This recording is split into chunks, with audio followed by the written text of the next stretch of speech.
I have reached Baldur's Gate. So skibbity. Skibbity, skibbity, skibbity, skoo.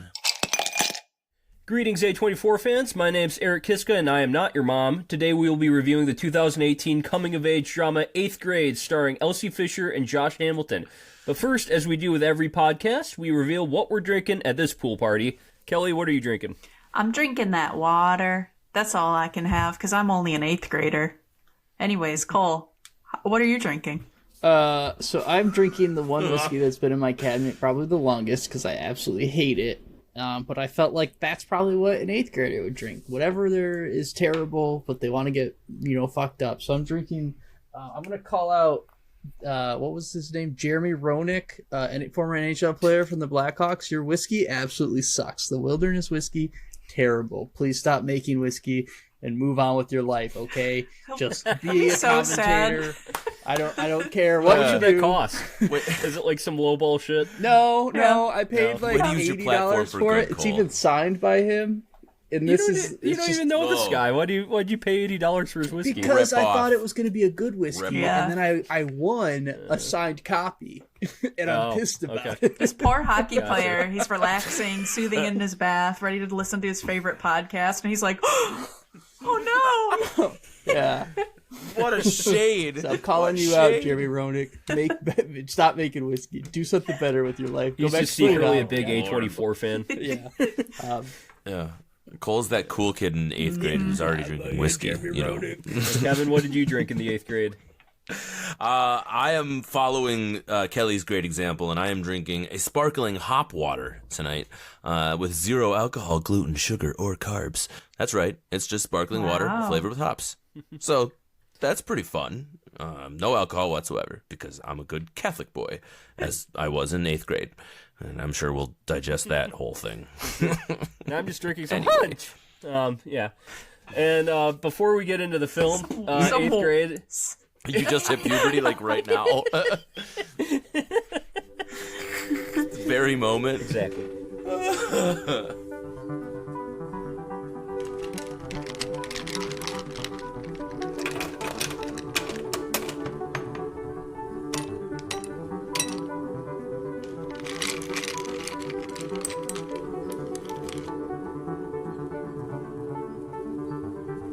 A24 on the rocks. Before we get into the film, 8th grade is, of course, written and directed by famous YouTuber and comedian Bo Burnham. So, Kelly, how did you discover Bo Burnham, and are you a fan? When is my first Bo Burnham experience? I don't know. Basically, as long as I've been alive, I've known of Bo Burnham. I think it was, by the time I was driving my car, I could plug in a USB player to my stereo, and my friend would burn music for me and throw in some comedy on there too. So I think what he did was put a Bo Burnham comedy show on there. And that would have been like 2011 or something. 11, yeah. yeah. So that was probably my first foray. I didn't know him as a YouTuber first, even though I was all deep in the YouTubes at the time. I'm surprised I missed him, but I think it was comedy first, and then I went backwards, and then I've stuck with him ever since. Cole, what was your first experience with Mr. Burnham? I wasn't. I never really watched it on YouTube. I will say my first experience was getting him confused with PewDiePie and thinking they are the same person. They are not. But I had a friend who was a very big Bo Burnham fan and would play his music when we would. We had the cassette player that you could plug into. Yeah.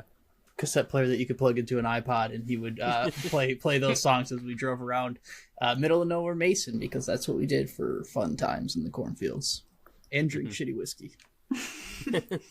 Kevin? I'm looking back on his YouTube channel right now because my brain is like, Boyo how was his old big breakout, is this? right? And we're talking like 15, 16 years ago. That's crazy. Mid-2000s, right? And then I remember his Netflix special. I thought his Netflix special, I think, was a big breakout moment. That was like a decade ago. He's just kind of always been there for me as far as a name that just exists and a funny guy that I can kind of tell somebody about, but not really know too much about. if someone made a Bo Burnham documentary, I would learn a shit ton because I have absolutely no idea other than he was a guy who made some content in his room and it was kind of angsty, but it was real life. Like he would talk about real life things, but kind of make a comedic spin on it. And I always remember thinking like, man, this guy's got a lot like on his head, a lot in his mind, a lot to say without actually getting a lot of substance out because you can only do so much in a small amount of time. And I want to know more. I want to know more, even more now after watching this movie, because he wrote and directed it, obviously, and that's a huge thing. And I want to get inside of his head because I think that he's just a really interesting dude, and this is kind of an interesting start to that process. So, I actually I really first got into him with Inside, the 2020 Netflix movie that Kelly showed me because she was already a fan of Bo Burnham. But then I went back and watched and listened to everything he did, including. So I guess he first got famous with his song, the YouTube song "My Whole Family," which is about him saying, "My whole family thinks I'm gay," because he was a very flamboyant man, and his comedy further expounds upon that. And yeah, he kind of, I wouldn't call him a gimmick comic, but he quickly turned his YouTube into stand-up comedy. I listened to all of that too. And it's he did bits the whole time. It was very YouTube comedian turned stand-up comedian. And I know a lot of the big time stand-up comedians hated him for that too, because he would play piano and have big production in his shows. And yeah, so I kind of went back and listened to him and figured out the phenomenon that is Bo Burnham. And I have a lot of respect for him now though. But yeah. So let's get into the film, shall we? 8th Grade was shot on a minuscule budget of $2 million and was Bo Burnham's feature film directorial debut. Bo Burnham wrote this after taking a hiatus from stand-up comedy due to severe anxiety and panic attacks. Although he is not a Gen Zer, he wanted to make this film relevant to today's youth, so he got a lot of inspiration from watching Gen Zers on YouTube and in real life. It was shot in upstate New York in the summer of 2017 in a town called Suffer, New York, before premiering at the Sundance Film Festival on January 19th, 2018, and being distributed by A24 on July 13th, 2018. So everybody, this is kind of a coming-of-age film and a film about growing up in the digital age. I must ask you, what was the worst grade of school for you? Kevin, let's start with you. Sophomore year of high school. Yep. I would say. I'm going to leave it at that. Cool. Mysterious, okay. Yeah, I know. I got bullied a lot. I got bullied a lot. And that year was particularly the worst of all of the years. So cool. I don't know if I have the worst, but I would say the worst span for me is definitely middle school. I couldn't say if I'd probably say 7th grade was definitely the worst one if I had to pick one, but I feel just middle school overall was just a weird, awkward, terrible time of figuring out who you are, which is a great place to set up a slice of life film. Kelly? Somewhere in middle school. I'm thinking of 6th grade me because I'm really just thinking of my style at the time. I was wearing polos with popped collars because I thought that was a thing. And maybe that's when I got my cell phone, and that was the whole thing too. But it wouldn't be long after that my acne got really bad, my braces went on, my glasses were thick, and I was a chubby kid. So it was really rough just existing in my body for a while, which makes it hard to, put yourself out there in any other kind of ways. So middle school is hard. Yeah. Mine might have actually been my junior year of high school. That's I don't know, I got probably bullied more and more throughout high school, but also, so basically I went to a middle school where half the people there go to one high school and the other half go to another high school, and I made mostly all friends with people that went to the other high school, so I went to my high school and basically didn't have any friends. I had 2 or 3 friends that were close, and that was it.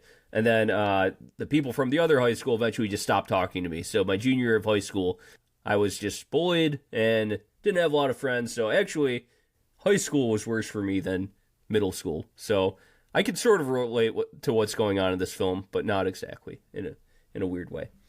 Well, this film starts out with the Mac photo booth sound of 3, 2, 1 before it records, and starts out with our main character Kayla recording a YouTube video about insecurity, and how she doesn't talk at school because she chooses not to talk. Kelly, why do you think Bo Burnham chose to start out the film this way? It's projection in like its most like earnest form of her being like she is. Well, not only later on does she explain a situation talking about herself outside of that, and I don't even think it's like the fact that she's consciously doing it, but she doesn't want to be behaving the way that she does behave in real life. So this is her little escapism, and this is like who she really wants to be is herself when she makes these YouTube videos. And it is earnest too, because even though she asks for likes and subscribes at the end of every video, we see that nobody's watching or anything. She's doing it for her at the end of the day, and she's mimicking the kind of influence that she's getting. This is not so much like influencer culture as it is today at the time, but it is kids are watching YouTube and they want to all be YouTubers. So she's projecting out there the best version of herself and who she wants to be.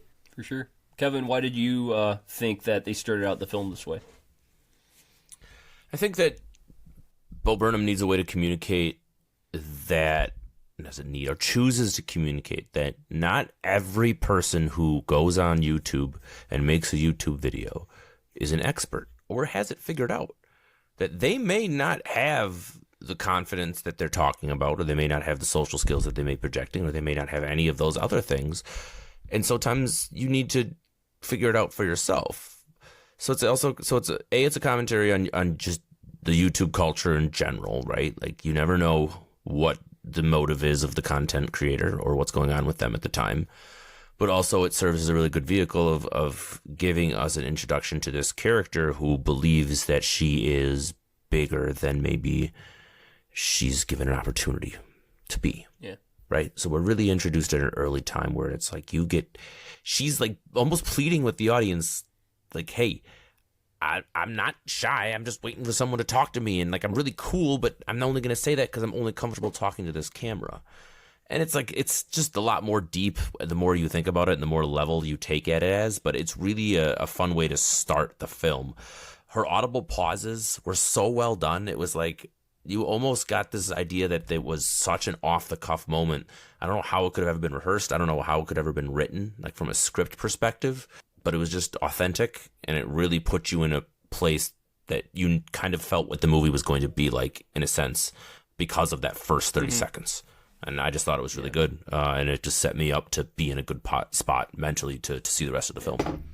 Yeah, and I also think, like, Bo Burnham was trying to be like, we're in the digital age. Like, this is the time the film takes place in, and this film is a bit of a comment on the digital age, but Bo Burnham himself actually said, like, I did not want to, like, hit people over the head with, like, what to think about this film.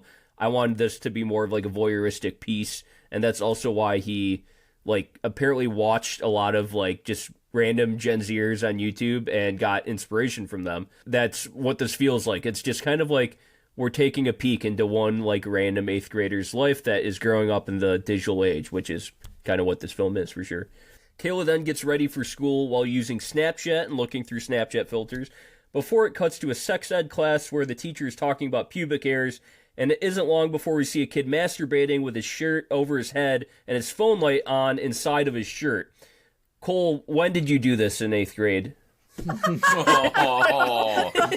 Oh. I'm just kidding, but what did you think of our introduction to the 8th grade? That's the introduction right there. I enjoyed the hard cut into the sex ed thing because that is always an awkward time. Plus the fact that the sex ed teacher or the video is trying to connect with the younger audience. It just says it's, let's get lit, which is quite hilarious. Also, was the kid actually masturbating or was he the class clown? Because that's what I thought. I think he was masturbating. I thought he was joking, masturbating. And he's just like, being one of those, class clown kids that when the sex ed conversations starts, he basically has to make a fool out of himself. But I thought he was saying, like, right after, he's like, guys, I wasn't doing that. Yeah, guys. yeah. I think Cole's taking him at his word.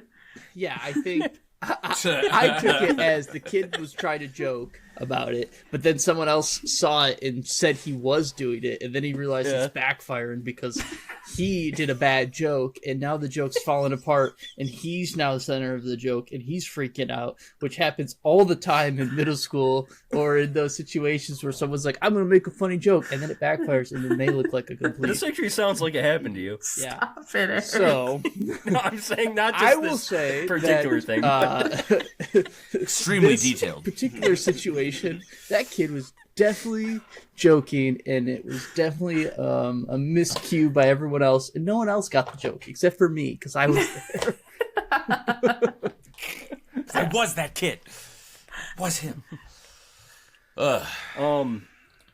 Kelly.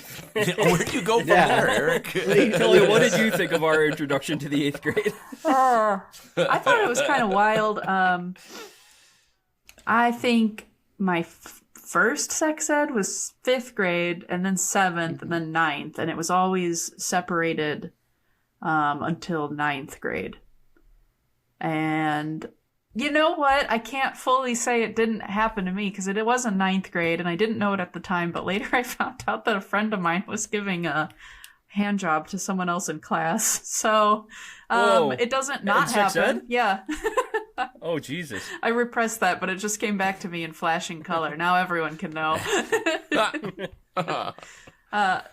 They felt So yeah, educated, the fact that it was in What was her 8th name? grade that they were... I'm never saying.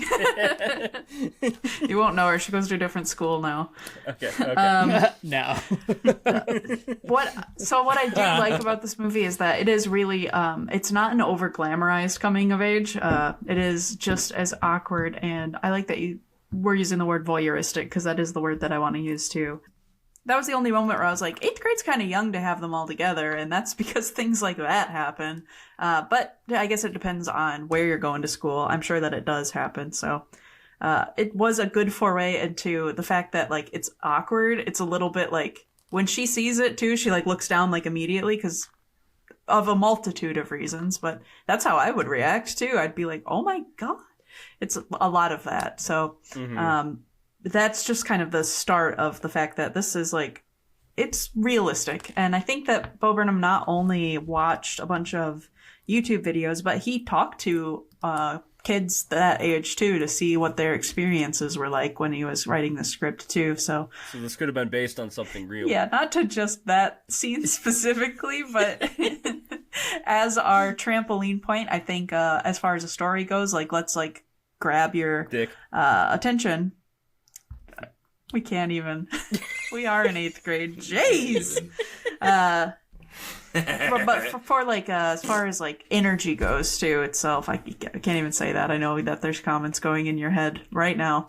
Don't ease into it. Just like jump right in, and that's what we did with the story right there. And it was shocking, and it was funny. Yeah.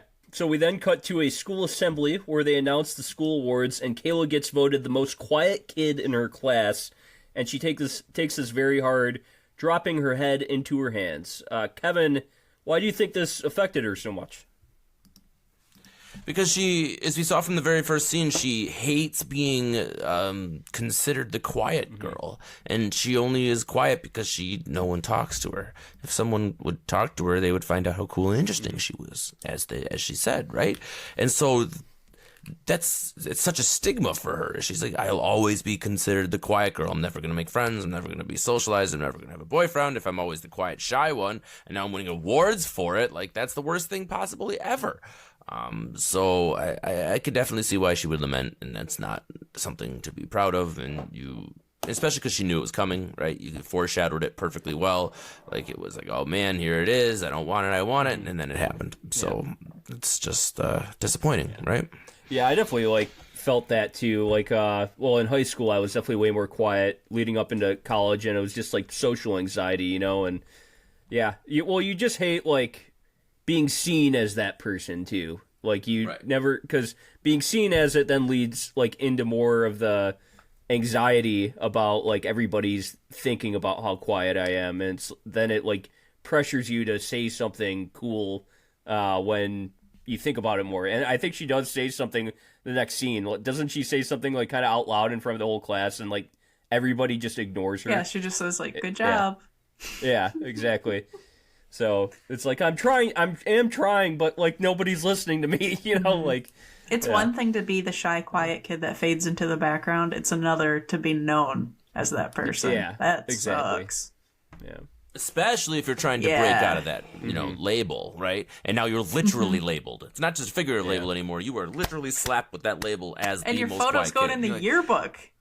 Yeah. Yeah, that's how horrible. There's for someone who doesn't want to be seen that way. I'm sure there's plenty of introverts that are like, yeah, I love being quiet. That's great, woohoo. But she's like, no, not for me.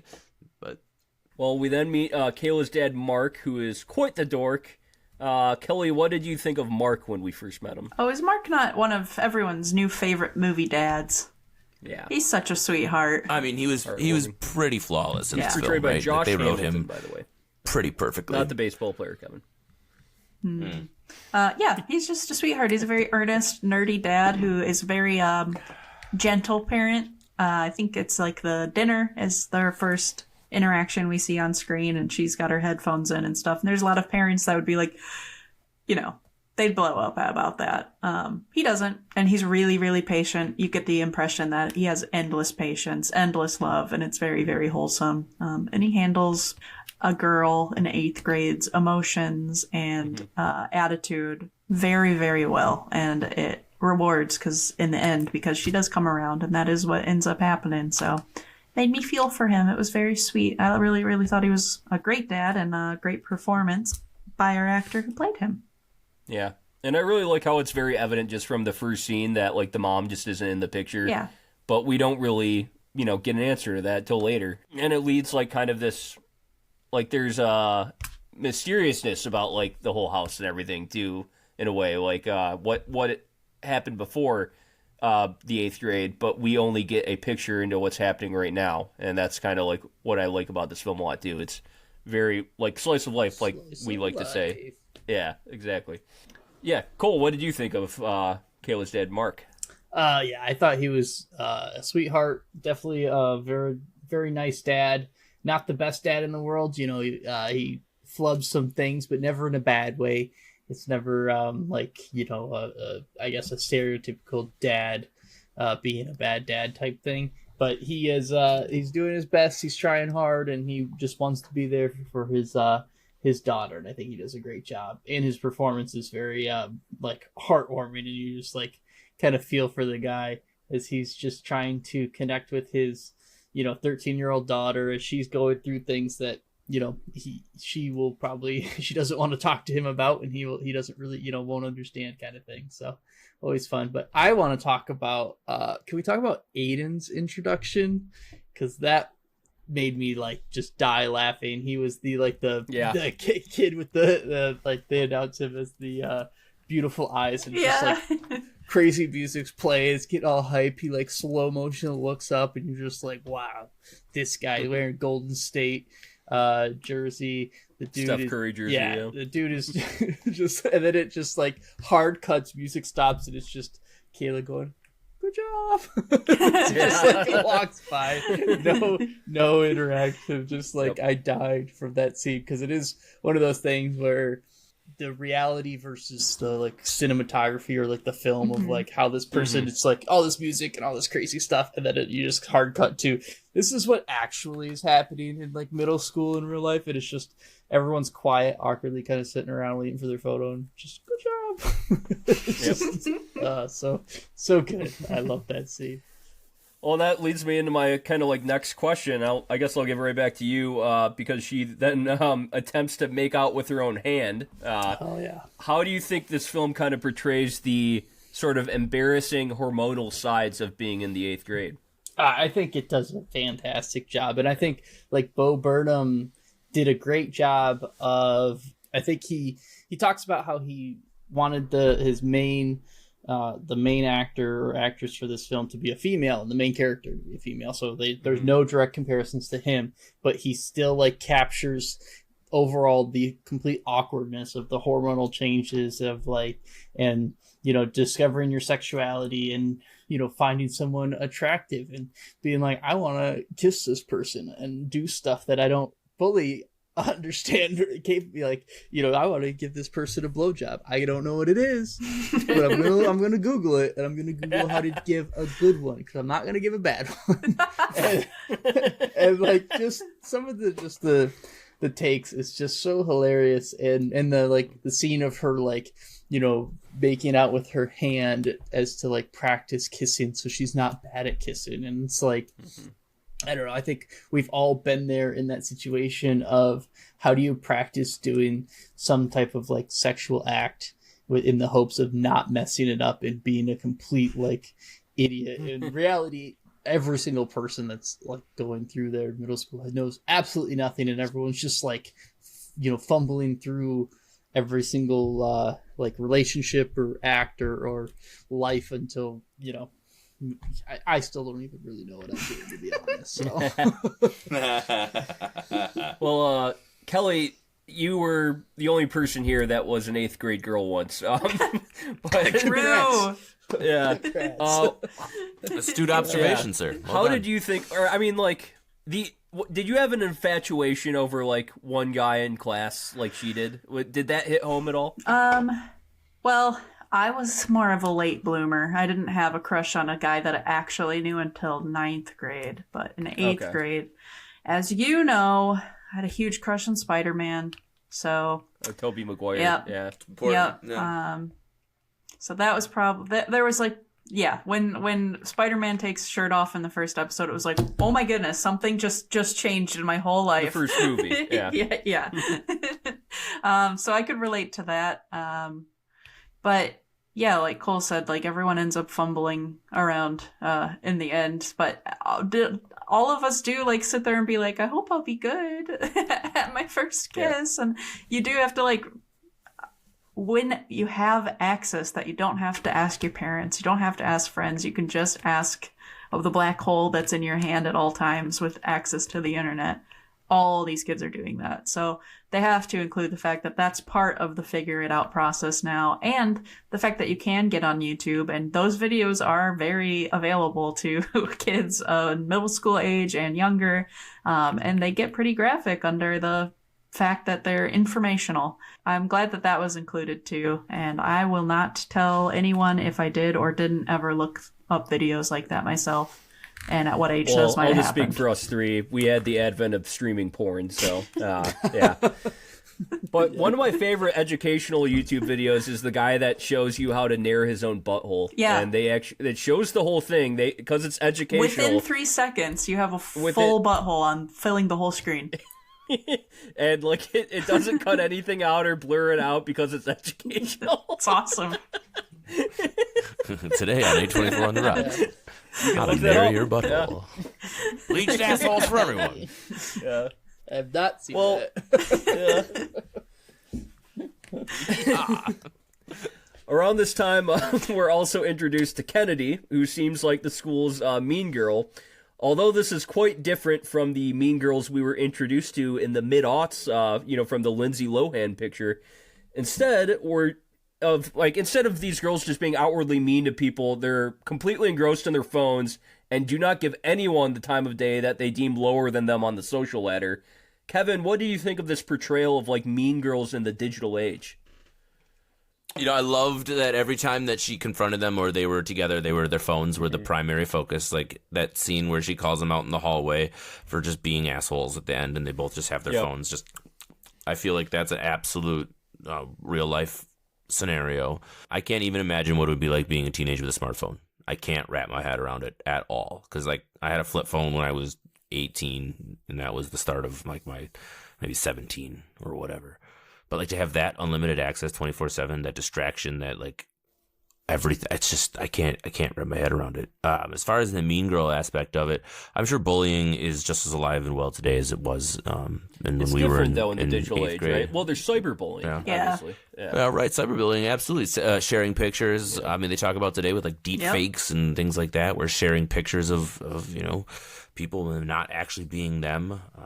It's wild and it's instant. Your opinion is so quickly shareable, right? All it takes is one person being like, so and so is a slut. Mm-hmm. Oh my god, hashtag whatever it may be, right? And it's like that person gets ostracized based on one person, especially if that person is popular, heaven forbid, or whatever the hierarchy may be. It's wild. I honestly feel bad for those folks, and I hope there's a way that they can separate themselves from it, and become functioning adults, even with all that going on.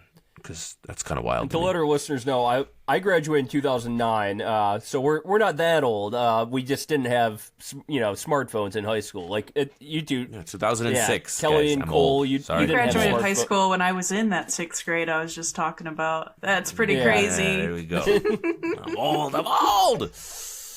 But yeah, like, I don't know, it's interesting, like, bullying / mean girls in the digital age versus, like, when even just, like, 10 years ago, or, 15 years ago, for when I graduated, like, so actually, this is a funny story. It's not funny, it's actually kind of sad. The senior year, when I was in high school, there was a girl who hooked up with a hockey player that was dating somebody in my class right before.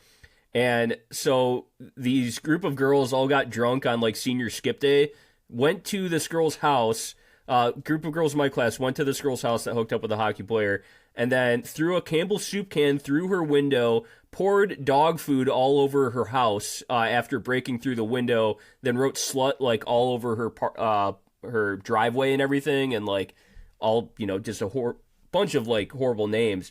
And I just think of like, what would they have done if they had phones? It's just kind of crazy to think about like the difference between then and now. And and like cyberbullying is one of those things that I think people are more mean when you cyberbully because you don't have that. It's more insidious. Yeah, face-to-face interaction. It's all removed, so you can remove that human element, and people are just ruthless and terrible when it comes to and it's just out there forever too. So like, let's say they somehow hack into somebody's phone and post stuff, like it's just like it's out there forever. And all these embarrassing things that we're talking about that we did, that others did, anyone can record it at any time, and it never goes away too, and it gets shared with everyone at school. That's for sure. So that's kind of terrifying. I like the way that they used the camera work when mom of Cool Girl is inviting Kayla to the pool party. Kayla's perspective is mom is blurred completely, and all she sees is the fact that Cool Girl is not paying attention or involved and annoyed of the fact that this is even happening. So the fact that they focused on it that way and gave us 8th grader vision was a really clever use of the camera. Yeah. Well, that was going to be my next scene, my next thing I talk about here is the pool party scene. So it's unclear if the mom has like a crush on the dad or something, but I think she's just kind of inviting the whole class to the pool party, right? I think there might be a little she says crush something in there. About like, but no, I think the crush. Oh, you think so? That was my impression. Oh yeah, like, your absolutely. dad's Nails it Mark, twice. right? Where's the looks dad? sad out the door No, too. yeah. Like, aw. Yep. Yeah. Kayla got invited because of her hot dad. Well, okay, this then leads to Kayla, she finally gets there when her dad, or she really didn't want to go, and her dad was kind of forcing her, she says right to her dad, like, Kendi doesn't like me, and her dad knows that she really just doesn't have any friends, and just kind of doesn't believe, like, his daughter is disliked by anybody because he loves her so much, really. But this then leads to Kayla having a panic attack in the bathroom. So, Kelly, I gotta say that I did not have this big fear of pool parties growing up when I was a dude. Could you give us a little insight into the fear and horror of pool parties growing up? The only thing worse than going to a party is wearing your swimsuit at a party. And they don't really focus on that part as much as the social aspect, but it is such a big factor, especially as a middle schooler. The type of swimsuit that she had on compared to everybody else too at the party, it just like communicates so much without saying anything, and those are the kind of swimsuits that I would have been wearing too. So the way that they include it like that, I just love it. I had a best friend who had a pool that she didn't have many big parties like that, but she had 2 older siblings too, and I love swimming, but oh my goodness, if the older siblings had friends over too and then we planned to go swimming, it was like, oh, suddenly I don't really feel up to swimming anymore. Maybe I'll just stay inside and play on the computer tonight. So, yeah, it's the only thing that could make a hangout even worse is the swimming aspect. Mm-hmm. Yeah, and just like you feel so bad, just like this 8th grader having a full-on anxiety attack in the bathroom, from a pool party, but like she keeps it's pushing so through relatable it. to so many people, though. Yeah, cool. Talk a bit about the pool party scene and how that is portrayed. Yeah, I think they did a great job of portraying her, like, I guess, view of the pool party, where a lot of like slow-mo shots of like panning of like all these people having a good time as Aiden flicking people off. Yeah, Aiden just he's so balling cool. out. And all the other girls in the pool party are not wearing the same swimsuit that she is wearing, and she's like forcing herself to be a part of it, but clearly not wanting to be there and like be a part of it. And I think they do a fantastic job. And it also introduces my favorite character, who did not get enough screen time. He needed to be a pivotal part of this movie. I'm glad he made a return, but god damn it, we needed more Gabe. That kid came out swinging, and I loved it. I mean, I think Gabe's gonna be great. I think he's gonna pull it off in the end. Just good for him. Gabe just epitomizing the perfect character of this kid who is the cousin of the cool kid, and he is not cool at all, and he has no like social cues, and he just exists in his own world where he's just like, you want to see a handstand? And then he tries to do it, and he's just like, there's just a lot of people. I'm going to do another one. He's like, yeah, it's just, there's a lot of currents going on, like, whatever. But we should definitely see who could hold their breath the longest. Mm-hmm. Like, I love that. And he was the gem in my eye during that whole thing. Side note, I broke my nose at a pool party once. Just completely obliterated it. Were you doing a handstand? What did you do? No, I may or may not have like jumped into a pool head first. It doesn't really matter. We don't need to get into it. Oh, did you dive into the shallow story end doesn't or matter. something? It's fine. There wasn't really a shallow end. I was in Mason, Michigan. Above ground pools, they're not super deep anyhow. It was senior year. It was a very interesting time, but I had 2 massive black eyes because I broke the sides and the bridge and had to get surgery, and I just just demolished my whole face. Ow. Jeez. Pools are dangerous. That led to more surgeries later, didn't it? Yeah. And then the surgeon that did my surgery lost his license, but I was far enough outside of when he did my surgery to not get a part of the class action lawsuit, so I missed out on free money. Oh my god! And then I had to pay to get surgery again 10 years later because I couldn't use the left side of my nose. But I got it fixed finally. So I live. Yeah, pool parties, man, they're fucking crazy. Yeah, got too lit. Kevin, what did you think of this pool party scene? It was a good vehicle again for kind of the way the youth are scared of each other in a most innocent way, right? Of just being judged based on looks alone. It's twofold for her because she feels like she's not welcome, and then she's self-conscious on top of it too. So it's kind of a double-edged sword for her.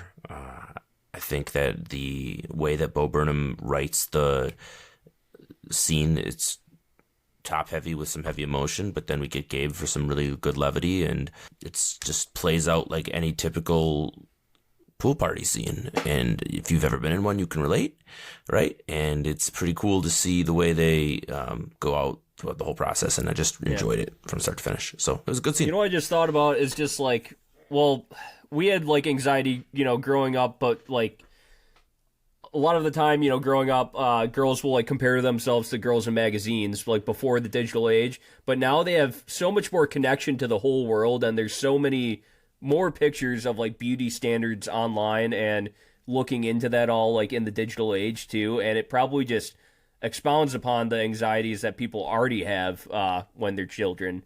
And I think that's what this film also portrays so well, is just like how in the digital age, like anxiety is so much more prevalent with people.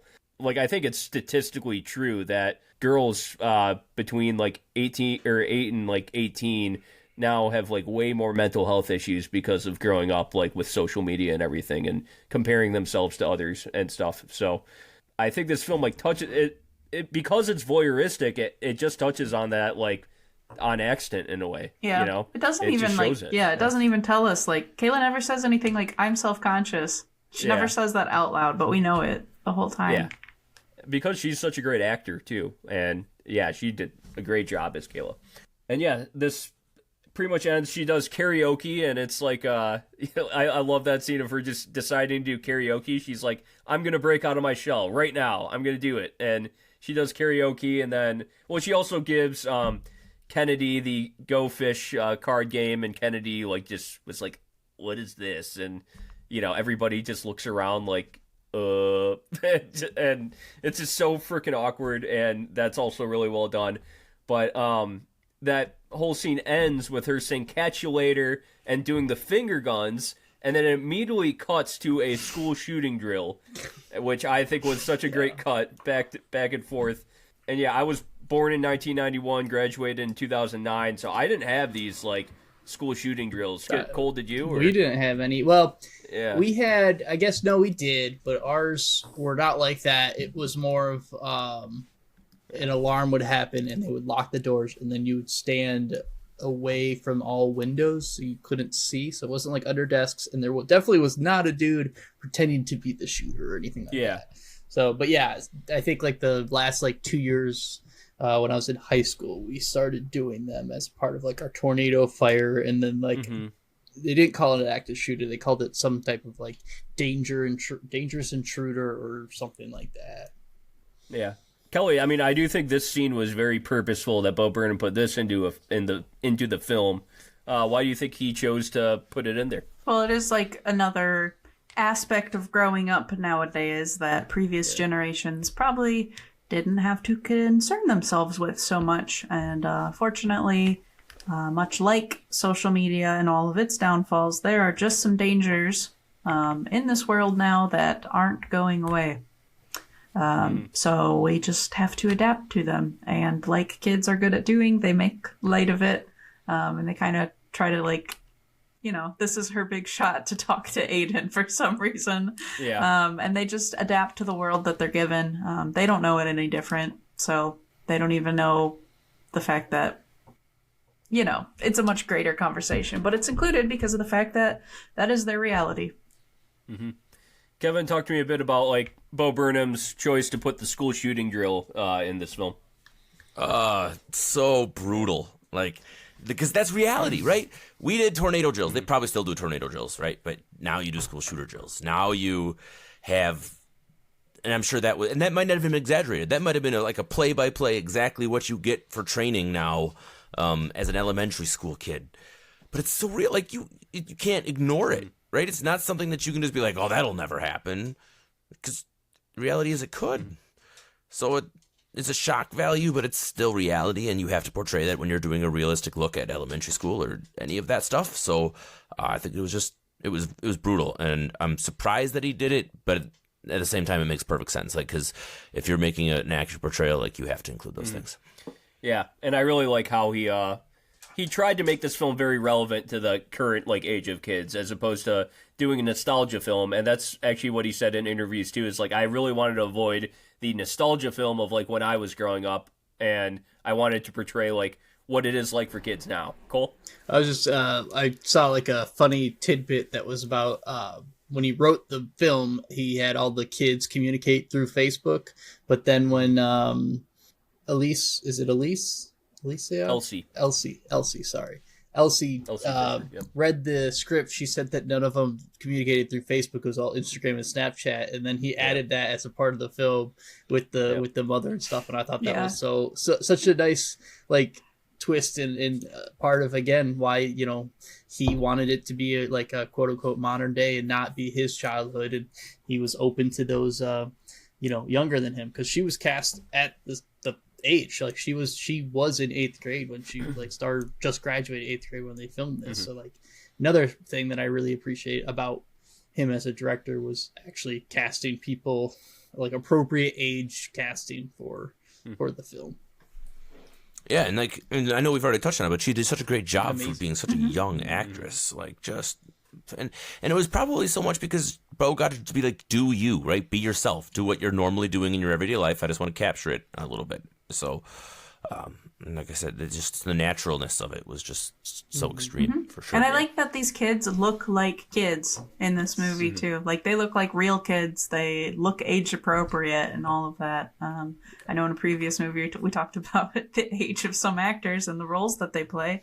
And there's a lot of movies that say pretend these mid-20-year-olds are high schoolers. Yeah. Not the case for Euphoria. this one. Yep. Euphoria. So. Barely Yep. leave. And I mean, Elsie has acne like how I had acne. It's refreshing to actually see that in a movie because a lot of the times your actors are going to have perfectly clear skin. That's not realistic all the time, and acne isn't even that bad. You know, like it's not like, ew, it's just a fact. And it's just, like she says in the movie too, it's something that you just go through and then you move past it. And in her case, I just like that they capture that and they don't shy away from it. They don't try to hide it. It's refreshing to see in a movie. Mm-hmm. Well, the end of that school shooting drill scene, not actual school shooting scene. Kayla previously heard Aiden broke up with a girl because she wouldn't send him nudes, and this leads to Kayla crawling over to Aiden, telling him that she has a dirty photos folder, and he asks her if she gives blowjobs, and she says she does. Aiden then blows a raspberry. Kelly, why did Kayla say these things? It makes you just sit in the cringe because she wants attention, because she wants him to talk to her, because she wants to find a boyfriend. So she'll just say this is her only like thing that she knows will get him to talk. And it's so funny the way that it's like, oh, how embarrassing. You don't want to see this. No, really, it's so embarrassing. Like, that is so funny. So I loved that. And I love the way that she like fumbles her way through like, well, yeah, it's like for my boyfriend. If I had a boyfriend, it's for him. And they're just pictures of me hanging out. It's so funny. It's just like so fumbly. And then he reacts just like how, sorry guys, but how boys at that age do.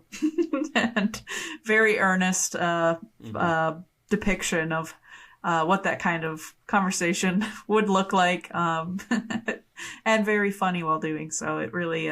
Excuse me, I would have been like, cut my wrist and crack my eyes! Well, you're just built different, aren't you? Yeah.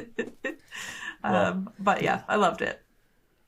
I think I would have been 100% oblivious to what was happening and be like, I don't understand what's embarrassing. I hope you figure out what's going on. I think I enjoyed that scene because I felt like it was such a departure for Kayla. She's I felt like pushing it was like herself a again. way of her pushing herself out of the boundary, and I was like, whoa, girl. I mean, all right, go for it, right? Aiden just, like, if that's what you're into, that's what you're into. Aiden just completely ignoring her on his phone until she says that thing and just like drops everything. It's just like, what was that? Right. It's a perfect like example of just like low attention span. I'm like probably looking at girls on my phone. Oh, this girl just said something about dirty photos. Oh, let me turn over here now. And yeah, like this is more important now. Yeah. Right after that, we get the banana scene where she practices giving a blowjob on a banana before her dad walks in, and we already kind of talked about this a little bit about, looking up, like, when you really don't know what to do at that age, you look it up on the internet, and this is almost reminiscent, but way less vulgar, of the American Pie apple pie scene, because it's like, in that film, they're like, oh, third base feels like a warm apple pie, and so he sticks his dick in a pie. But this is just like, it's something about coming of age films and fruit is what I'm trying to say. Like, why is that a thing? Fruit is just so sexual. I mean, Adam and Eve, it goes back to biblical times. Oh yeah, good idea. But yeah, Kevin, and also, that last scene ended with Aiden blowing a raspberry. As a fellow lover of blowing raspberries, talk to me a bit about like the sense of humor in this film, and also very, that's very evident in the banana scene. The sense of humor in the scene. It's assumed about 8th graders, right? If there's not more of an appropriate humor level, I think that they did a pretty good job of capturing that. I'm not so sure about fruits being overly sensual objects, but hey, I'm here for it. And the humor in this film Yeah, I mean, they captured it perfectly. I don't really know, not too many other comments. I think that they didn't do an over ridiculous amount of fart jokes or awkwardness, but they definitely laid it in there, and just in general got the approach for awkward teenage youth, which is obviously what Bo Burnham wants. And it's Bo Burnham's a comedian, right? So if a comedian is writing and directing, he's got a certain style into his comedy, certain punchlines, certain one-liners, certain things that he appreciates and know that audience appreciates. And I won't go as far as to say that there was straight Bo Burnham comedy in this, but you could tell, like, obviously it was written by somebody who had some chops for comedy. And the timing was well done. The subject matter was appropriate for the style of film and what the subject matter of the film was. So they just did a good job in general, as I keep saying over and over again. Well, I just think, like, a lot of indie films that might have tried to like other directors that might have tried to do this film, they wouldn't have included all of, like, the immature humor, when that is such a big part of 8th grade, is, like, the immature, stupid humor that needs to be in there if you really want an accurate portrayal of 8th grade. So, you know, that random kid in the back of class is going, LeBron James. Yes. It's like, you gotta have that in there to really accurately portray the, 8th grade. When the teacher gets up and goes, "Are you my mom?" Are you my mom? Yeah. Like, these kind of things. Well, the son cuts to Kayla. She's praying to God to have a good high school shadow day. Did anyone else here have a high school shadow day? No. I don't think I did. No. No. In elementary school, there was buddies, which was like little kids to like teenager, like the 7th and 8th graders, but never from middle school to high school. The buddies. Yeah. My closest thing would be the fact that I was in marching band, so technically the summer before high school, I joined all the high schoolers for band practice during the summer, and man, did I feel like a baby. So...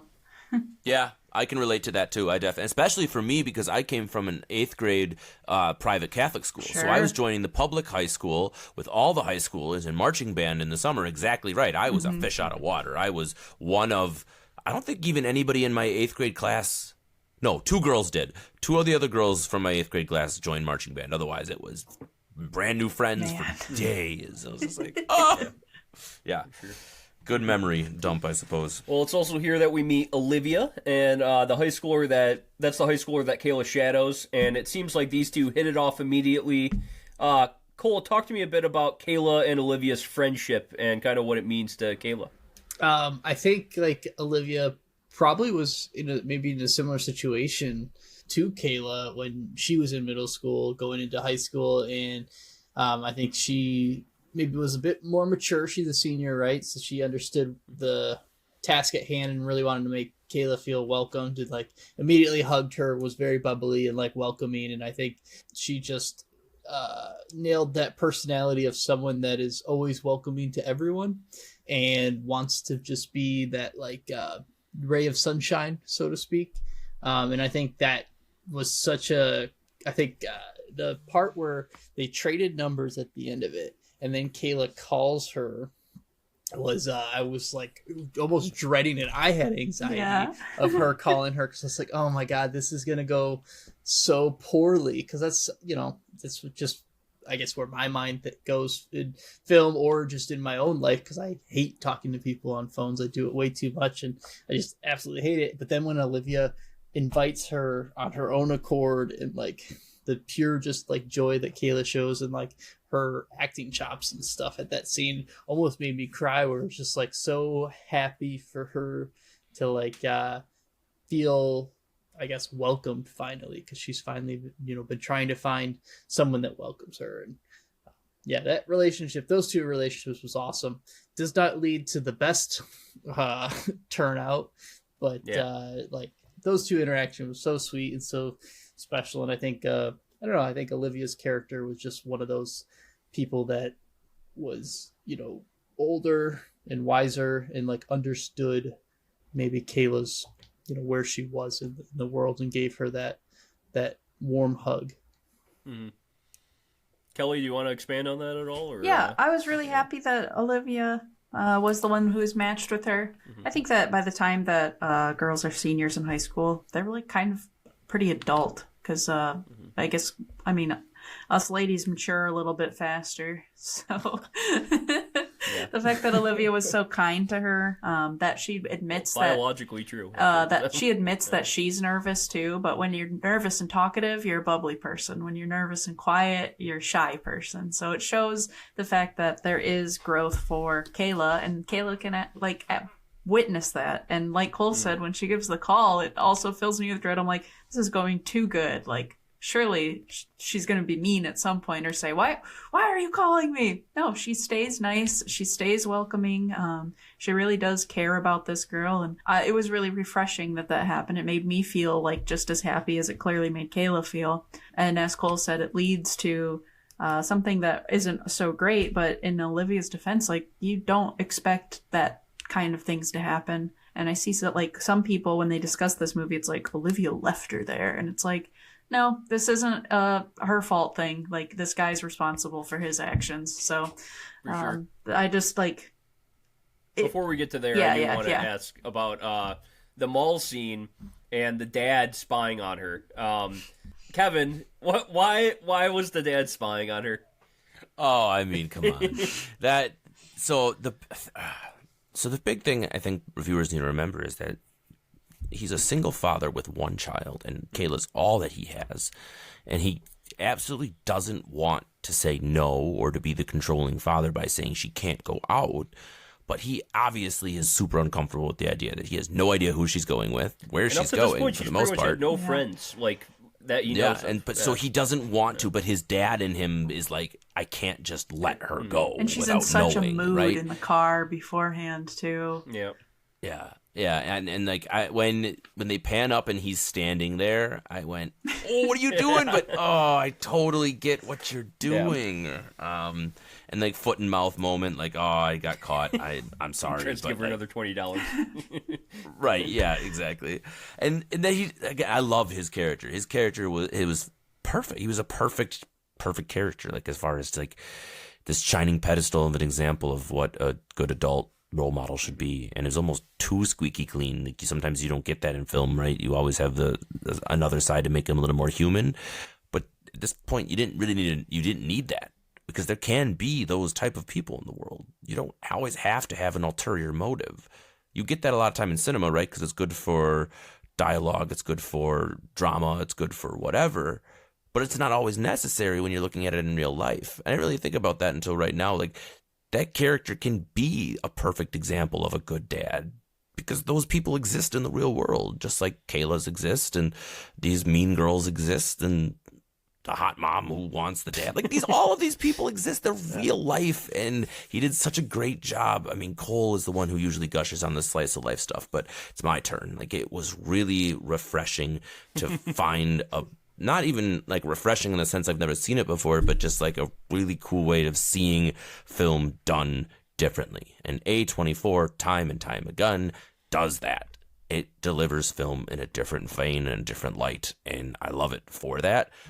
So good job, Mr. Bo Burnham, for doing that. I love, like, his biggest flaw is that he cares too much and he's dorky. Mm-hmm. Also, like, what I thought about is every time he opens the door to say goodnight to her, he's always in his boxers with his shirt off. Yeah. And it's like, I mean, I get it, you know, like, he's in his own house with his own daughter, it's fine, but, like, it's also just seems a little dorky to do that too. I don't know why, but yeah.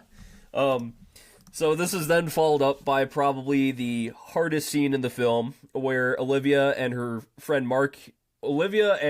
friend Mark are driving Kayla home, and Mark drops Olivia off first and then sort of cons her into a game of truth and dare, where he basically tries to pressure her into taking her shirt off. Cole, talk to me a bit about this scene. This was a hard scene to watch because, you know, up until this point in the film, there hadn't been anything, I would say, beyond just like awkward, normal stresses and stuff. But this scene starts to dive. Granted, we had the school shooting training scene, but that didn't feel like it had real stakes, right? This was, one of the scenes where it takes, I would say, the darkest turn in the film in terms of what can happen and how people like Kayla or younger people can be manipulated by elders, by people, even though, he's still I guess he's a senior in high school, but he's much more mature and much older than her.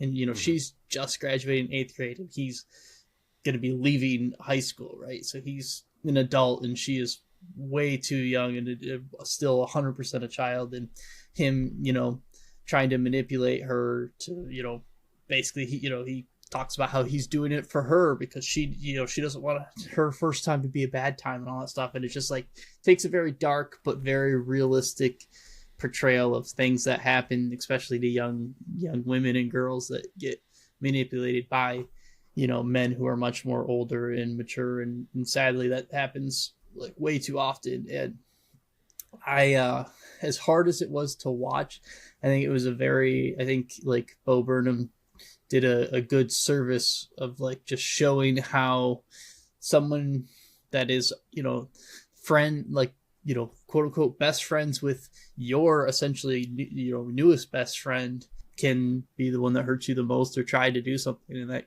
I think, you know, even you relate that to family can be some of the people that hurt you the most and all that stuff. Like it takes a real dark but realistic and hard to watch but very good part of the general like story of like the slice of life. And it didn't it didn't overdo it or anything like that. It was just a very it all kind of slowed down.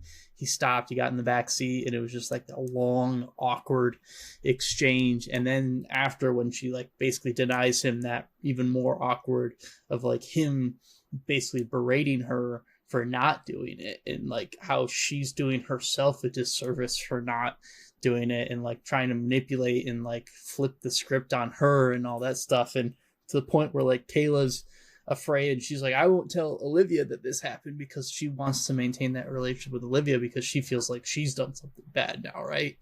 Like super important, but very hard to watch for sure. Kelly, talk to me a bit about this scene and also kind of the deep depression she goes into right after. Yeah, Cole like wrapped it up like perfectly, honestly. That was well said. I think I would only add, like, on top of the fact that she's easily manipulated, is that she's a people pleaser, and I think that a lot of girls are, and I think that a lot of women are, and it's something that needs to be unlearned. But it's really hard to do when you're that age, and this is a friend of a new friend. The fact that she says no, but she's also like, sorry, like that just like breaks my heart, because I think like a lot of people have been in that situation, and it's also there's no right answer and there's no way to avoid damage because of the actions that he's taking upon her. Even when the fact that this is probably the lesser of two evils, the way that it goes and the way that it went, but she still does have to come home and deal with a lot of like psychological damage and feelings that all are off screen. You know, like there's the regret, the shame, the guilt, like all of those feelings are there when she didn't do anything. She was just there, and she has to now go through all of that. And I love that we see her dad there with her. I like that it does happen off screen too, because it makes it more slice of lifey. And I think that it says a lot more, and it also can hit harder when those conversations aren't happening on screen, but we know that they are. And I think this is her biggest launching point also to growing up, because the world looks a lot different after that first kind of encounter with real danger. Like Cole said in this movie, this is our first like danger encounter that we come across. So big shift for her as a character and for the rest of her adulthood growing up. But as much as it sucks, like it's kind of an experience that a lot of us have to go through. Cool. Yeah, Kelly brought out a point that I wanted to, I guess, emphasize, was the part where they kind of skip over her depression, where they don't really show a lot of it. And I think that is almost kind of a more realistic with the slice of life, where when people are depressed, they don't do anything. Like, you don't want to go out, you don't generate new memories. And there's even like studies that talk about like when you are depressed, you lose the ability almost to make those memories, and you just lose chunks of time because of that depression. And I think that was, I don't know if that was necessarily a direct choice by Bo Burnham, but it came across that way. And I think it was like very, very well done as well. So I just wanted to emphasize that. Yeah, and I almost think the depression she goes into, it's like innocence lost. And like you were saying, it's her whole worldview probably just changed. Like, she probably, like, up to this point, she thought, like, she wanted to be in with kids that are quote unquote cooler than her, and she was so sad and angry right after initially because she just like realized like, oh, is this what I have to do to like be in with these kids? Right. And she eventually realizes she doesn't, but like at that point it's like innocence lost. These kind of people exist. This is like the dark side of just growing up too, and it like vaults her into a deep depression and makes her say like, I don't want to make YouTube videos anymore, because like she then feels inexperienced too. Like she feels like she even says, I don't think I'm the type of like a person that should be giving tips to people or advice to people. I think it was such a good portrayal of like kind of innocence lost in a way, portrayed in a way so differently than a lot of other coming of age films portray it. So, Kevin, did you want to expand on that at all, or? The scene that I kind of wanted to hit on, I don't know if you're going to get to it or not, was the fire scene that follows I can get to that afterwards. Right now if you want. But I guess here's my 2 cents on the danger. That's part of real life just as much as anything else. And without repeating what you guys have so eloquently said, it was an excellent choice of Bo Burnham to include it and not to minimize it, to make it feel as real as it was and as anxiety driven, right? So that scene, you knew as soon as Olivia leaves and it's just the two of them, you know something's going to happen. It just has that feeling about it. And that ride from the start to the end, you just have your heart's in your throat, and you just have this fear for someone, because the movie has done such a good job of developing her as this innocent character that you want to protect at all costs. And so now you're so invested in it from a viewer's perspective that it's so gripping and harrowing, and you feel, like you said, Eric, that loss of innocence, that you follow her through the rest of this film, because you also I personally felt changed just kind of watching it and watching her survive but also be changed. And then she, that fire scene was so touching and so difficult, and I'll be the first one to talk on it since I already have the floor. That was the moment in the movie for me that I really kind of had a breakdown. I was kind of like, holy wow, this poor child is somehow now feeling like she's a burden to other people, or that she's not enough, or that she's somehow anything other than perfect in her dad's own eyes. And it was like the acting job again of both of these characters. Remind me of the male character who played the dad's name. Josh Hamilton. Josh Hamilton, yep. So Josh Hamilton in this scene, his exacerbation at like, how could you possibly think that, switched to sweetness, switched into like full dad mode, was just a thing of beauty to see. I thought it was actually kind of extreme. She was burning almost like her hopes and dreams is what you hopes and dreams, right? Most quite literally her hopes and her dreams. And I was like, man, if that's not a loss of innocence and I'm getting rid of whatever that was and I'm ready to take on the new me, for better or for worse, like perfect allegory, perfect metaphor, whatever you want to say. It was just really well done, and that scene is by far the favorite scene for me in the film.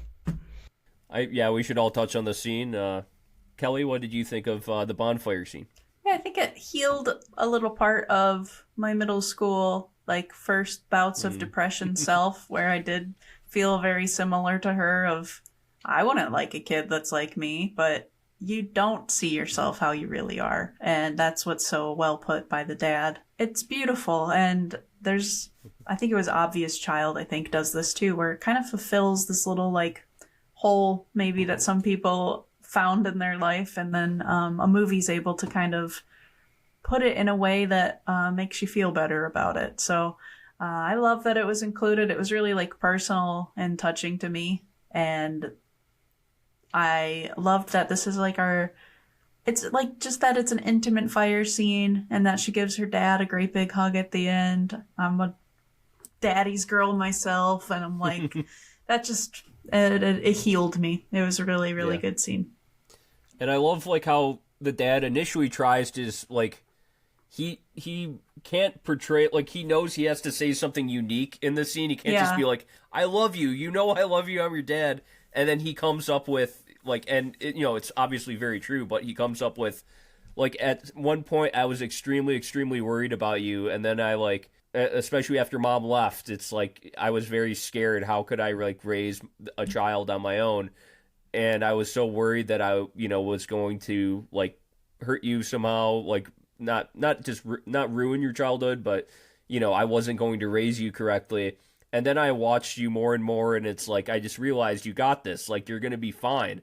You're gonna be fine on your own because you're so special and you're such a special kid, and you're so like good on your own too. Like I could trust you to like be okay. One of the best like unique compliments I've heard in like a film in general, and that's it was true. such a unique way to go about it too. It's creative and something you just don't normally hear in a film, and yeah, that's why I love that scene too. Cole, do you want to talk about the campfire scene too? Yeah, I mean, like when she says that, I like my mind started racing of like, what do you even say to convince your daughter at that time to not feel that way? And in my mind, I thought they were going to do this, the film trope of him saying, I love you more than anything, and you're beautiful, and they hug and cry and all that stuff, but they didn't. And Bo Burnham came up with one of the best like monologue speeches I think a parent could ever say to a child in that situation. And like Eric said, it was so unique and so special, and was different than anything I had heard from any other film or whatnot, from a slice of life or really anything. And it felt like very genuine, even though it is a film and it was written and stuff. It just like it felt so genuine and real, and felt like something that a parent of Kayla would say in that situation, or what that that dad. And like they just nailed it so good, so many feels and emotions, and that whole like burning hopes and dreams. I definitely felt like that in like the middle school to high school era, where you're just you kind of fall into that depression and then do some like self-destructive type things, whether you burn something or get rid of something that maybe had meaning or memento, and you're like, I'm just done. I just want like almost like remove it, or a clean slate, or just get rid of it, and get rid of all this, I guess, feelings or of hope or anything like that. So they just they just nailed it. And I don't know, Bo Burnham, he did something special here, that's for sure. For sure. Well, let's go to the end of the film. So the end of this film is Kayla at her 8th grade graduation, where she finally lets her anger out at Kennedy for being as mean as she is, and she then has a dinner with Gabe with chicken nuggets and fries and all Rick and Morty quotes and Szechuan sauce. Yeah. And we see that she makes a YouTube video again and creates her time capsule for high school. And she says, just because things are happening to you right now doesn't mean that things are always going to happen to you. You never know what's going to happen next, and that's what makes things exciting and scary and fun. So yeah, stay cool, and I can't wait to be you. Love, Kayla. Gucci! Kevin, what did you think of how they ended the film? I thought it was poignant. I thought that it showed the bridge between 6th grade self and 8th grade self, and it'll show the bridge between 8th grade self and junior, the end of high school self, and that self going into college self, and all of those things linked together. Whether or not they show those other things, it doesn't matter. You kind of get the idea that she's progressing through life, and that she will has a positive message for herself one way or another. I thought that was a good full circle moment, I suppose. She, even though she wants to burn the box full of things, I think that the memory of herself being pretty supportive, right? And being like, hey, you got this one way or another. It was going to be meaningful, and it's something she will remember as she starts the next journey of her life. Cole, what did you think about the ending of this film and what it was trying to say, I guess? Yeah, I think it was showing her growth and showing her kind of have that cathartic release of telling someone that in the future will probably have little impact on her life what she truly feels at that moment. And she's graduating from 8th grade, they're having their ceremony and stuff, and that moment is her just kind of releasing all of that energy, all that pent up aggression, anger, sad emotions, everything that's happened to her in the last a few weeks or months or however long this film takes place. And it's her starting a new chapter where she's not going to be the quiet one. She's going to speak her mind. She's going to let people know how she feels. She's going to, blossom into whatever she wants to be. And I thought it was funny. I thought it was another like unique and cool take. I enjoyed her when she gave that monologue of her telling Kennedy off. She's staring down at the ground. She's not looking her in the eyes. She's still like trying to build up that courage and that bravery.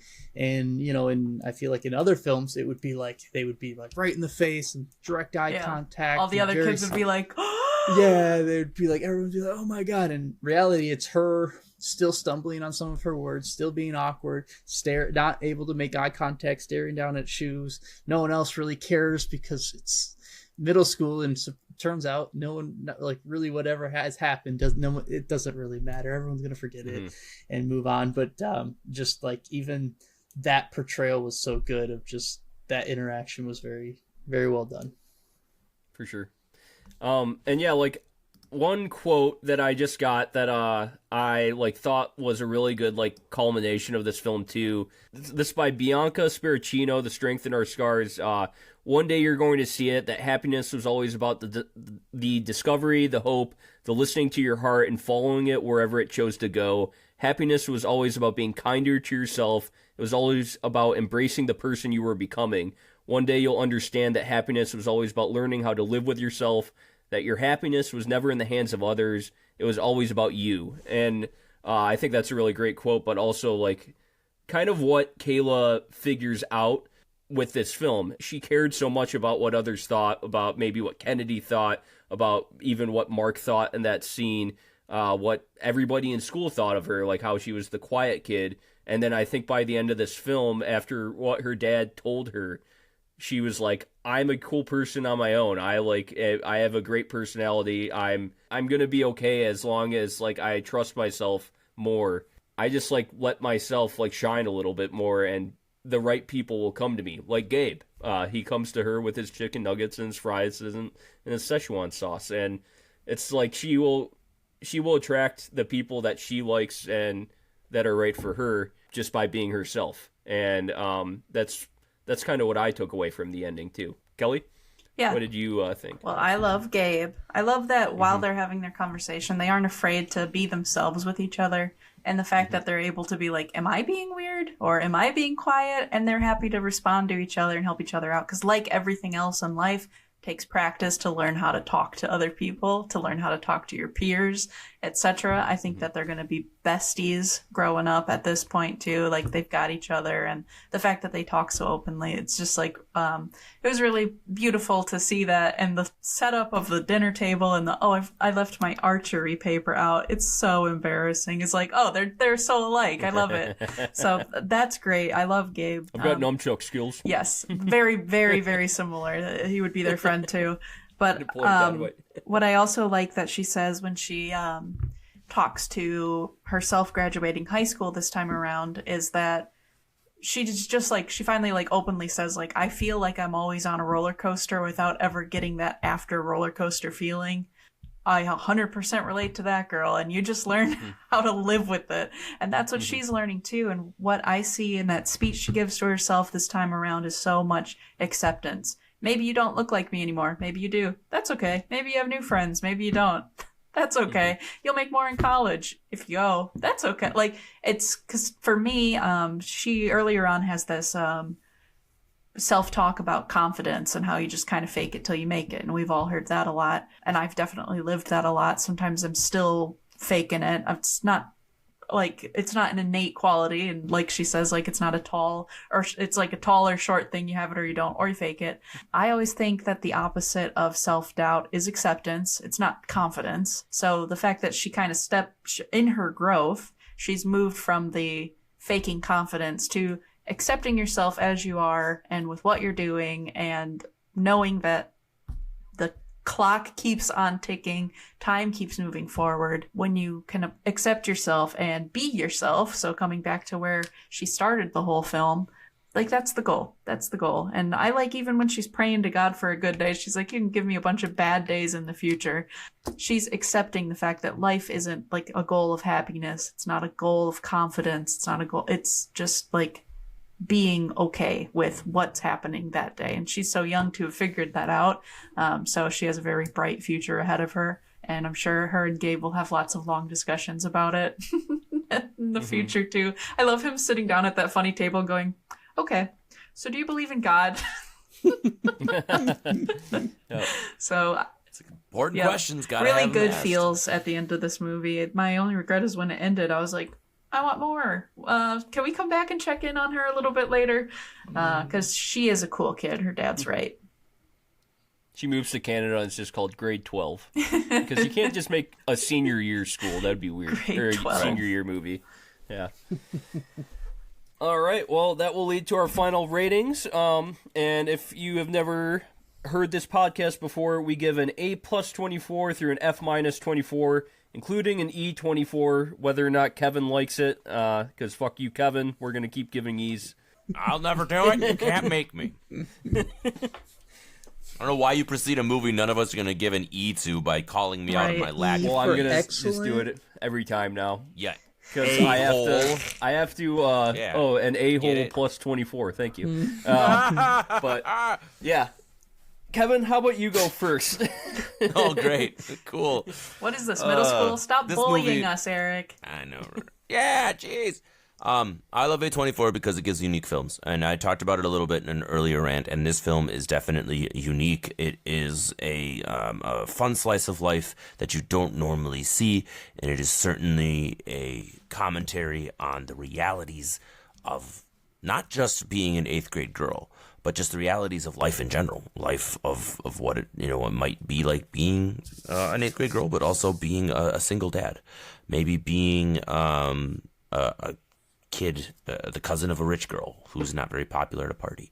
Maybe, you're any number of characters that we get in this film. And they do such a great job of kind of allowing you to see them for who they are and exist within the world. And it's not overly bash you over the head with themes, but it really is full of them, which is great.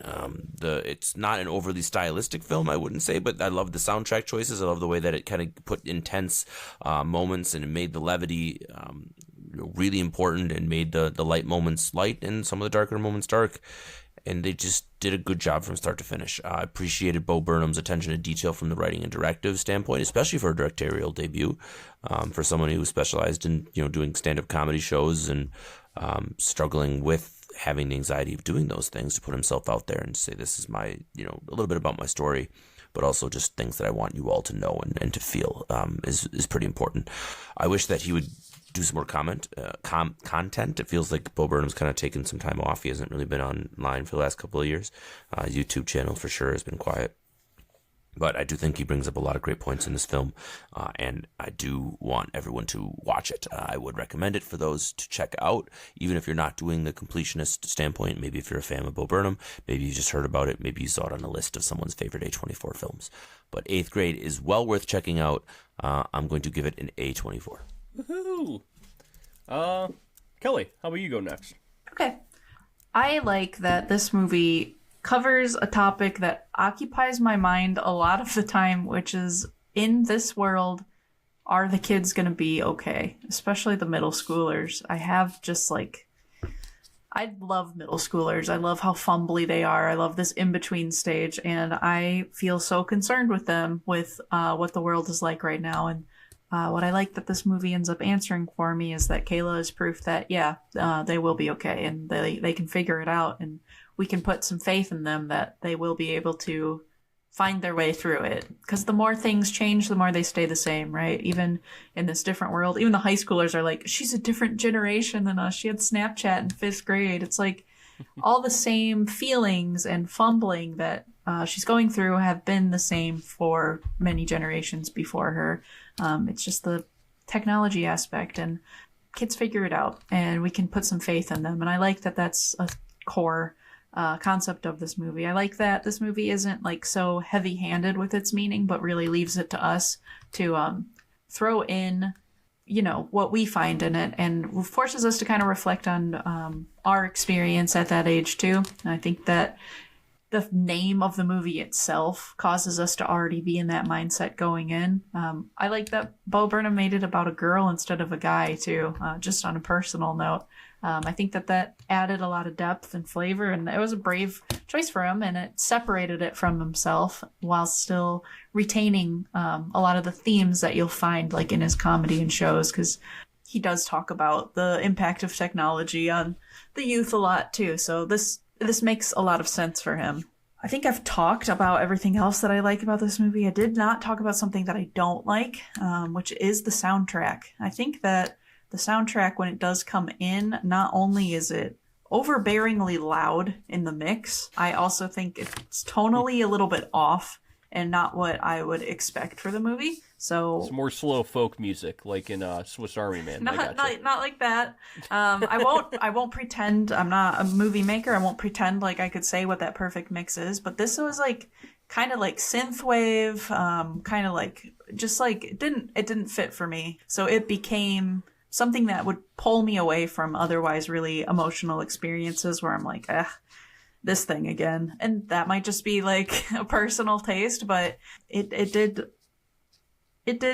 impact my experience. So for that reason, and because I do think that even with all of the introversion aspects that I have when I watch this movie, and I really do like it, it does get really slow at some points, and I found myself losing focus. And this is my second time watching it. On the first time, I know it grabbed me and shook me. On the second time, now I'm watching it more like a critic. So for that reason, I'm not going to put it in the A category, but I am going to rate this at a B plus 24. Wow. All right, Cole. What are you going to give 8th grade? I really like this movie. I think I'm, again, a sucker for the slice of life films. It comes in without credits and stuff. I had basically a 90-minute film, which is great for my attention span, being a, smartphone user in high school kind of kid. I don't know. I think they did a lot of things that you've seen in other slice of life films, but in a better and more unique way. And it shows a lot of emotion without being it's not throwing the Richter scale one way or another with its emotions on certain things, right? Like it's not going like way over the top with the sadness, depression, and all that stuff. I think it kind of shows like a realistic portrayal of it. And the interactions, I think, between her and her classmates and her dad, and like the scene of her at the dinner table with the headphones and the dad trying to have a conversation with her. Or the banana scene where she's like, oh, I like bananas. He's like, I thought you did it because last time you yelled at me because I did it. And she's like, I think I got it in the notes. And he pulls out his phone and is like trying to find it. And then she like tries to eat the banana and like looks like it. He's like, you don't have to pretend to like something, which like reminded me of I like one of my younger sisters. I love Arnold Palmer, and she also claimed to love Arnold Palmer, and she was like, yeah, I love Arnold Palmer. And I was like, I don't think you do. And she tried it. She just like had a look of disgust. And she's like, yeah, I really like Arnold Palmer. It's like, okay. But like that whole interaction was just hilarious. And then it ends with her throwing the banana and yelling at him again, and he's just like, why does this keep happening to me? Like, it's so good. Just so funny, but heartfelt and emotional. I don't know if there's a bad thing I can say about this movie. I don't know. It really, really hit home with me. And then, I think one of the biggest things was the main character, Kayla, looks exactly like one of my younger sisters and also acts like her. So the whole entire time I was just thinking about my younger sister, and she was in that like same age with Snapchat and all that stuff, obviously. And some of the stuff that I know she had to go through was just hit home. So I really like this movie. It gets an A24 from me. I think like it's so good. Bo Burnham, I don't know, like he's been very quiet, and I think if you want to direct something else, I highly recommend you do so, but I also don't want you to rush into it. So if not, maybe you just got to find another story, but man, so good. Yeah. Something really sweet. I was listening to an interview with Bo Burnham and Elsie Fisher, the interviewer asked Elsie Fisher, like, if Bo Burnham could return to comedy, like, would you want him to? And she was just like, I want Bo Burnham to do whatever makes him happy. Aww. And she was just like, he makes the best stuff when he is making things that make him happy. And so I think maybe his time with stand-up just has come and gone. And, you know, he directed this film, then he was in Promising Young Woman as an actor, and then he made Inside, and that's the last thing he did. So, you know, I wish he made more content, but, like, at the same time, I just think that when he comes out with whatever he comes out with next, it's going to be, like, amazing. So I will love it when it comes out, and I don't need him to rush it for sure. But yeah, so 8th grade.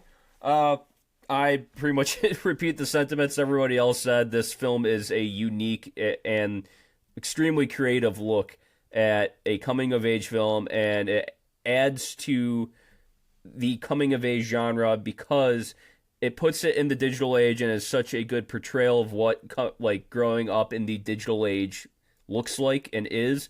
And I think this film will actually age well because people will look back to the time that it was released and still be like, okay, that's what it was like growing up at that time, being in the 8th grade at that time. And it's like there's a lot of subtle like social commentary in here without being too in your face. And that's also what I really like about this film. It's like it doesn't hit you over the head with a lot of the themes that it's trying to portray. It's just very subtle about it, but it's still very much there. And of course, our main character, very well acted. Everybody is such a great actor in this film. Yeah, I think I gotta decide between a plus or just an A. And so the 3 films I've given an A plus 24 now to are Ex Machina, Moonlight, and First Reformed. And what I think I get with those is like the stakes are much higher in each of those films in a way. I guess Moonlight, the stakes are higher at the very, very start.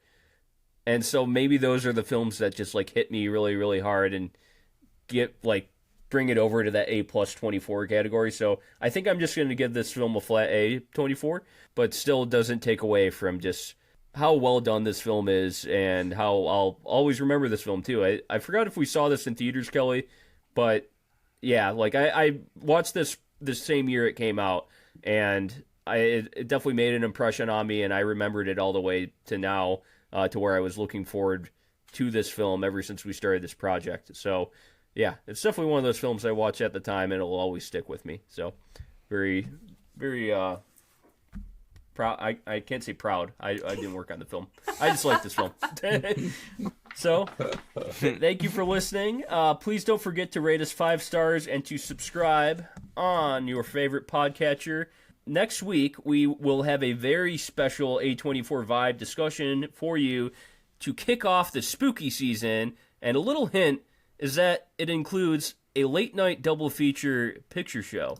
That's all I'll say about that. And so tune back for that. And for now, we all have to end it a certain way, don't we? So on 3, 2, 1. Gucci! Gucci. Wait, do we have to prolong it? Okay, Gucci. You do what you want. Be yourself. Yeah. All right, Gucci. Don't ruin Gucci. my vibes, man. Gucci. This shit cap.